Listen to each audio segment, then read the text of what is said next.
Good morning, and thanks for coming along to this brief presentation about neurodiversity in the workplace, in particular how it affects me as a member of the team and as a member of the division.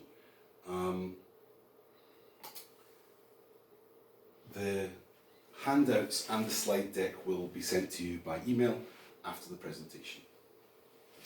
Okay, so labels can often be destructive, but at times they can inform and give us a new perspective on colleagues and friends. How would you expect to recognise if someone had dyslexia or adult ADHD? Handwriting, spelling, hyperactivity, not listening. Great, yeah, I think those are all well-known traits. Now, those two terms are part of the umbrella term neurodiversity, and it includes dyslexia, ADHD, amongst other conditions. And it says here that having a neurodiverse condition means that the person with it thinks differently when compared with neurotypical thinkers.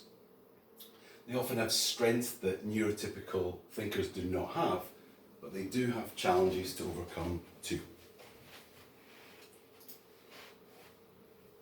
For myself, my own diagnosis, I was diagnosed with dyslexia in 1996 after my first year at university, and I was diagnosed with ADHD in 2016 by an NHS psychiatrist. After I noticed that some of the issues that I had with work and in my personal life couldn't be explained by dyslexia alone, and I now take prescription medication to limit the effects. Here we have an infographic giving information about how you can have more than one of these at the same time and how they combine. And dyslexia and ADHD often combine to produce a lack of concentration and some distractibility, as well as elements of each condition. There are three main types of ADHD. Inattentive, hyperactive and impulsive, which is perhaps the most famous one because it's perhaps more noticeable in children, but combined ADHD is when a person has symptoms of inattention, hyperactivity and impulsivity, and the third is the most common in adults. Here's some facts about ADHD. 8% of British adults have ADHD. Adults with ADHD are rarely hyperactive and tend to be more disorganised and restless. And an interesting one there is that people with adults with ADHD often have anxiety, depression and suffer from low self-esteem, sadly. Recently I was sent for a workplace needs assessment and I met with Cheryl Isaacs, who's a chartered registered occupational psychologist. And basically this is her field. She works in neurodiversity and how to help people in the workplace. She has just authored her first book on cognitive psychology, and it's a book that I've recently read, and it's very interesting. She's worked with the Met in London, Revenue and Customs, and also with the Marines. So she works with various organisations trying to get the best out of their staff and helping them to thrive. So to assess neurodiversity, we use a range of tests that measure a range of cognitive skills and abilities. From a psychologist's point of view, if they find that the person's performance across all the tests is at a similar level, they're confident that that's neurotypical, and basically means that you have a more balanced profile. Everyone does have strengths and weaknesses. However, when someone has neurodiversity, we see large variations between their different abilities. Then they apply statistical analysis to see how significant those differences are. So one of the areas which they measure is verbal comprehension.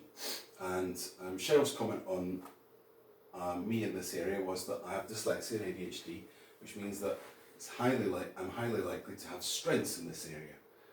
This was certainly demonstrated in the needs assessment I conducted with them. That was very kind of her.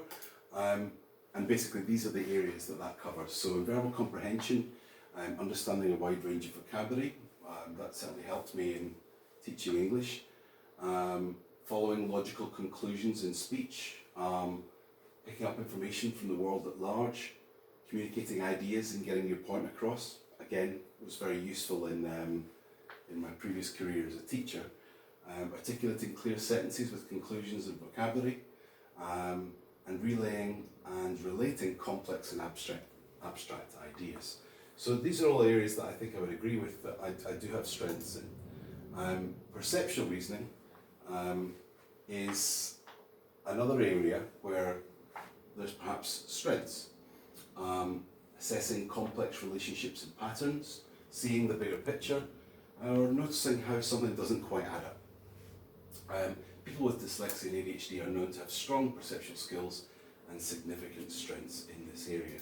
And that includes things like making links between lots of different sources in the abstract, also drawing logical conclusions from what you're seeing, and planning how things need to move and sequence. So that kind of forward planning, seeing the big picture, how to get from A to B in a project or similar. Working memory, sadly, is a weakness. So Grant confirmed difficulties with retention of instructions and remembering new information. Now, it says here that typical dyslexia and ADHD area of weakness, it can cause a number of difficulties in the workplace. Now, particular areas, things like listening in meetings, lectures and conference calls, remembering faces, names, colours, where something is kept, and also paying attention to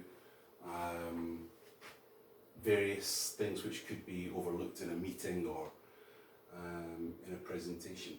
Now, processing speed is another area of weakness. So Grant confirmed with difficulties with following processes and data entry. And this is another area which is typical of people with, typical as a weakness with people who have dyslexia and ADHD.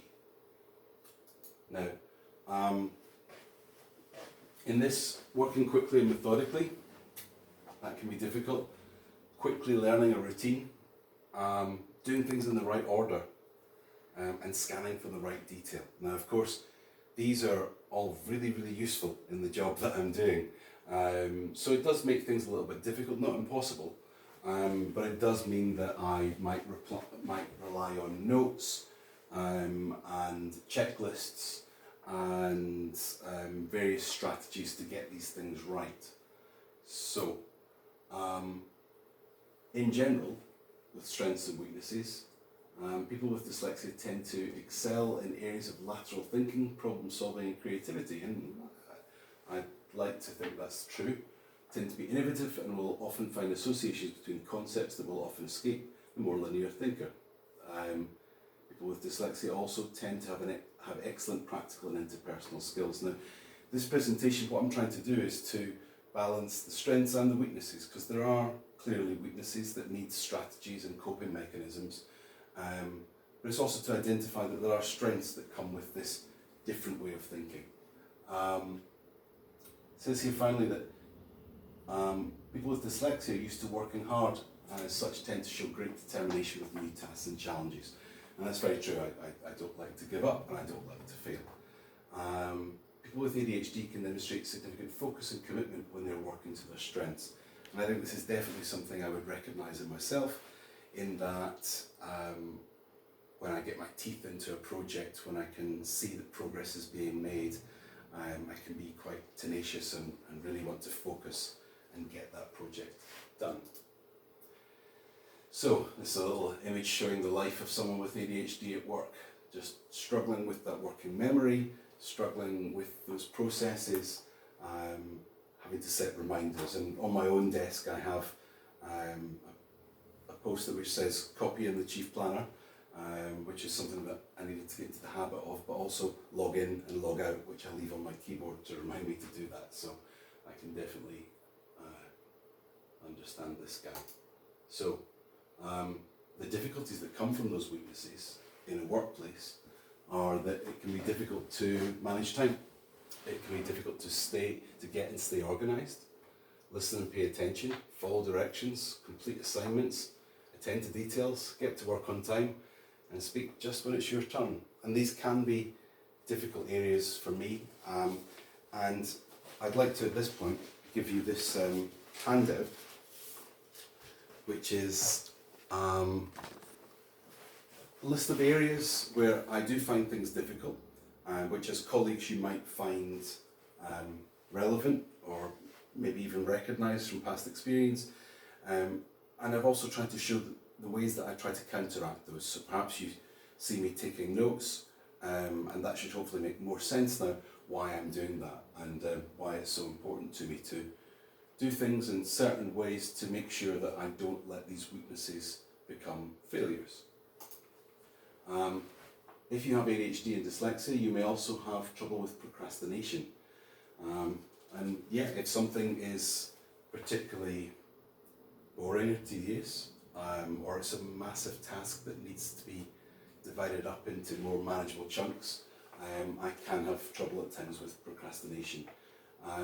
And beyond the immediate workplace, ADHD often leads to depression and low self-esteem because things can be difficult, mistakes can be made, and those build up to give you a sense that you're not